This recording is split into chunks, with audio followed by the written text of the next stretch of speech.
I'm going to demonstrate how to stir a cocktail for you properly. You stir any cocktail that has all spirits in it. For example, like a martini, or in this case, the Dub Trio. First you add your ice,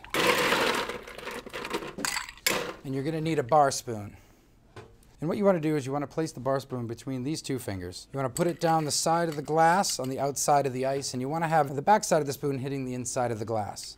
And you just want to start slowly turning and letting the ice do the work, and just push and pull with your fingers. This is somewhat of a difficult technique, but once you practice, you'll get it down. Don't move your arms around like this motion. This is one of the common mistakes that most bartenders make. And then you want to take your julep strainer and pour the cocktail out.